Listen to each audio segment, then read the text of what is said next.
Hello students, welcome to solution question part 4. So in today's session we'll practice question from 25 to 33 that will comprise total of 9 questions.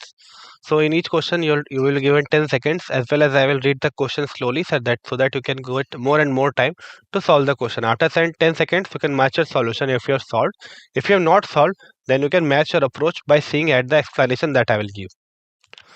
Disclaimer: the images used in our slide deck are for educational purposes only. We respect the intellectual property rights of the original creators and owners of these images. If you are the owner of any of the images used in this deck and have any concerns or issues, please contact us at sathi@itk.ac.in and we shall remove the images. Question number 25. When mercuric iodide is added to aqueous solution of potassium iodide, the options are: freezing point is raised, B, freezing point is lowered, C, freezing point does not change, D, freezing point does not change. So you have to identify, basically in this question the hint would be that you have to identify that if are you adding a volatile to a volatile, or a non-volatile to a volatile, or a volatile to a non-volatile.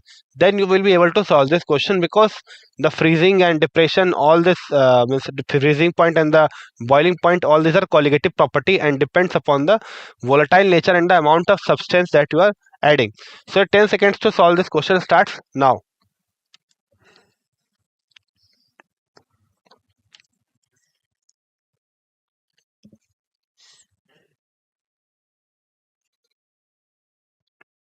So 10 seconds are over.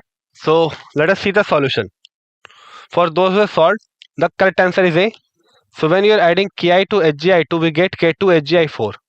Now as a result of this reaction, the number of ions decreases. So the lowering of vapor pressure is less, or the actual freezing point is raised. Okay, so we are decreasing the number of ions, and since colligative property depends upon the number of elements, or number of the molecules, therefore the freezing point is lower. Okay, freezing point is lower than the actual freezing point. Okay, clear? Moving on to the next question. The molecular weight of benzoic acid in benzene is determined by depression in freezing point method. Corresponds to, options are: ionization of benzoic acid, dimerization of benzoic acid, trimerization of benzoic acid, and solvation of benzoic acids.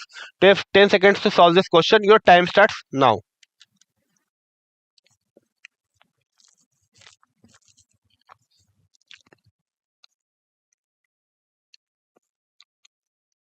Your time is up. Let us see the solution. The correct answer is B. So benzoic acid undergoes dimerization in benzene. So it goes dimerization due to the presence of hydrogen bonding between the two molecules of the benzoic acid, and as a result of it, the molecular weight of benzene determined by depression in freezing point corresponds to benzoic acid dimerization in benzene. Clear? Moving on to the next question. Question number 27. The depression in freezing point of 0.01 molar solution, aqueous solution of urea, sodium chloride and sodium sulfide is in the ratio. Your options are A, 1:1, 1:1, B, 1:2:3, C, 1:2:4, D, 2:2:3. So it is basically asked that the depression and freezing point of all these three. So this is the depression. So you have to measure that what is the ratio of depression of freezing point. So the hint for this question is that it only depends upon the colligative property, only depends upon the number of molecules. Okay, number of molecules. So your 10 seconds to solve this question starts now.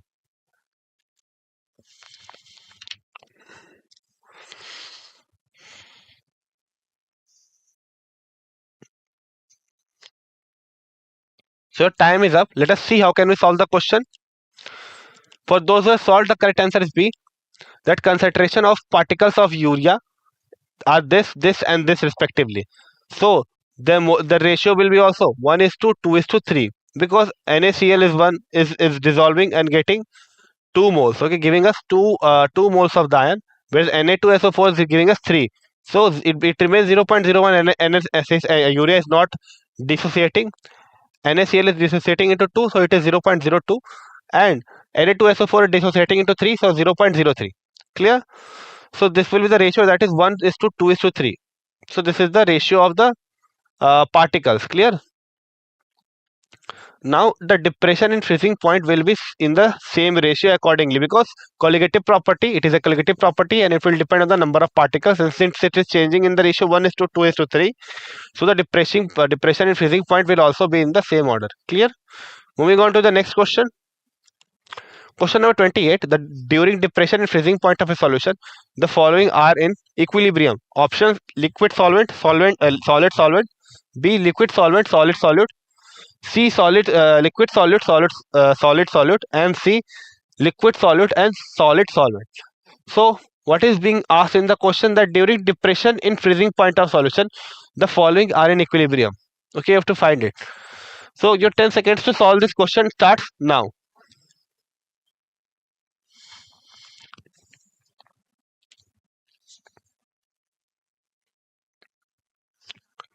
So your time is up. Let us see how can we solve it. So the correct option is A. So when water starts freezing, or liquid solvent is in equilibrium with the solid solvent, so both have the same vapor pressures. Both will have the same vapor pressure. So correct answer is A. Moving on to the next question, question number 29.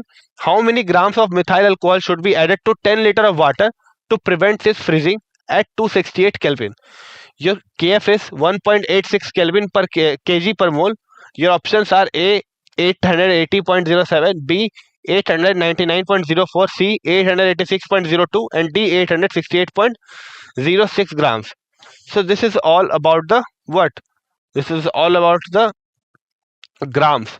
So you have to see that how many grams of methyl alcohol should be added to 10 liter ink of water, that you have to calculate. Your Kf is also given, so you will simply use the Kf, that is the depression freezing point, to calculate the required thing. So your 10 seconds to solve this question starts now.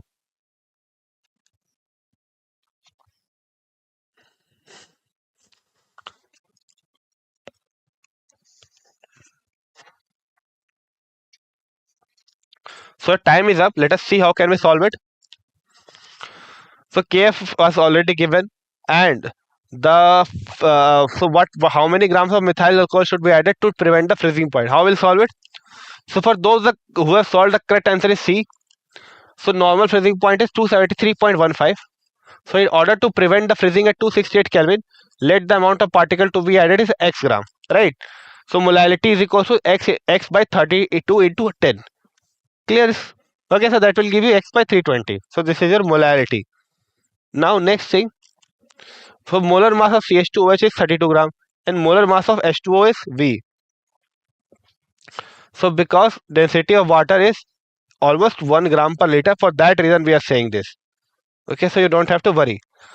Next, so lowering on in freezing point is given by the formula Kf into M. So if you put all this value, so first of all, lowering of freezing point is 273.15 minus 268, and Kf value is 1.268, and X we have taken divided by 320, which is the solvent's mass. Clear? In kg. Now we'll solve it further, which will give you X is equals to 886.02 grams. So this is your correct answer. Moving on to the next question. Question number 30. Kf for water is 1.86 Kelvin kg per mole. If your automobile radiators hold 1 gram of water, show many grams of ethyl alcohol. How many grams of ethyl alcohol must be added to get the freezing point lower at minus 2.8 degrees Celsius. So you have options are A, 72 gram, B, 93 gram, C, 39 gram, and D, 27 gram. So 10 seconds to solve this question starts now.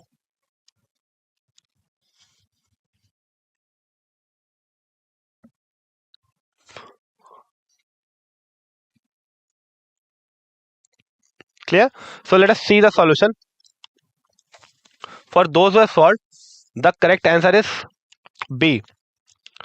So coolant in glycol, which is non-electrolyte. So what is coolant? Coolant is basically which is added to ACs and all to keep the compressor cool. Okay, so this is the work of the coolant. Now delta TF is 2.8 degrees Celsius. It is given, and we know that delta TF equal to 1000 to Kf into W2 by M2 into W1. Okay, so if you put all this value, you can calculate the weight W2. So 2.8 equal to 1000 into 18 by 62 into 1000. Clear? Now W2 will highly calculated as 93.33, which will give you 93. Is it okay? Okay, so in this way you will solve this question. Moving on to the next question. Ethylene glycol is used as an antifreeze in cold climate. Mass of ethylene glycol, which should be added to 4 kg of water to prevent it from freezing at minus 6 degrees Celsius, will be your Kf is given 1.86 Kelvin kg per mole, and your molar mass of ethylene glycol is also given. It is 62 gram per mole. Your options are 800, B 204.30, C 400.00, and D 304.60 grams. So you have 10 seconds to solve this question. Your time starts now.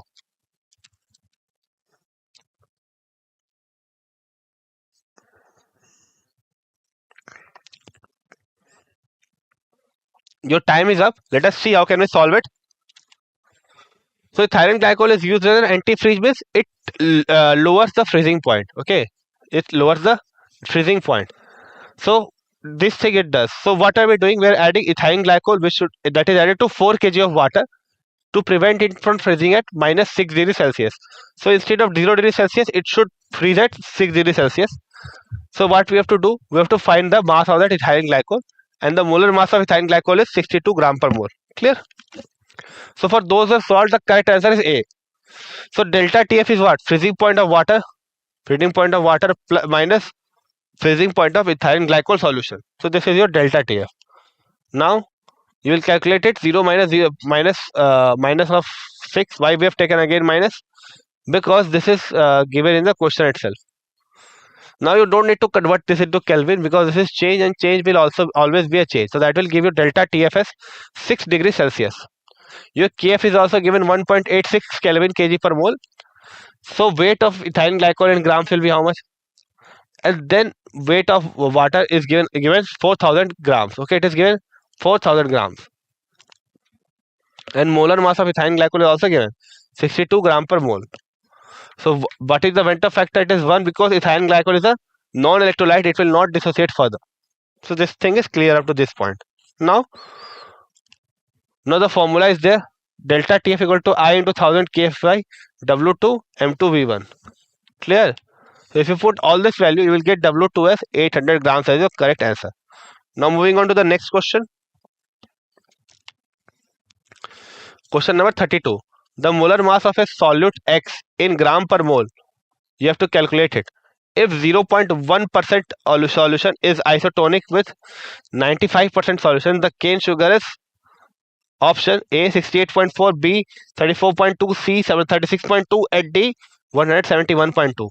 The molar mass of cane sugar is also given. It is 342 gram per mole.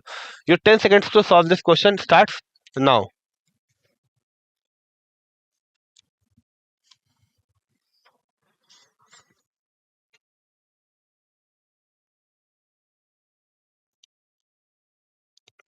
The time is up. Let us see how can we solve it. For those who solved, the correct answer is A.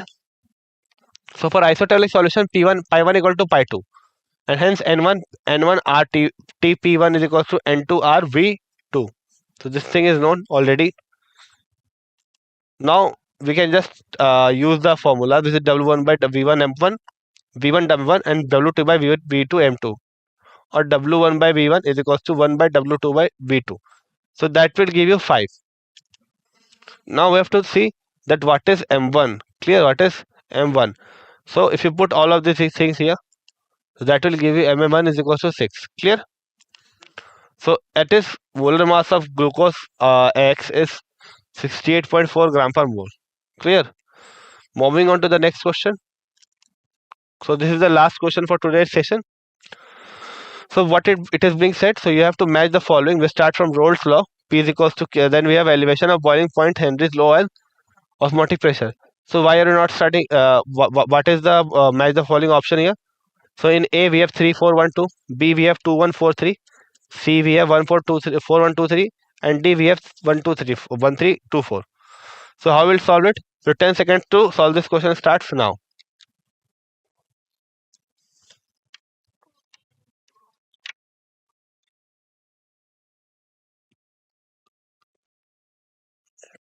Your time is up. Let us see how can we solve it. So this was already given. So we know that what is for Rolle's law, it is P is equal to what? P is equals to chi1 P1 naught, right? In Henry's law, this KHS is not. Then in elevation and boiling point, it will be WTB is delta TB equal to KVM, and osmotic pressure is equal to pi is equal to CRT. Clear? So this was all for so in this way you can solve it. So let us see the solution. So the correct answer is A3 as I have told you, B4, C1, okay, and then D2. Clear? So your correct answer is A. So this was today for today's question session. Thank you.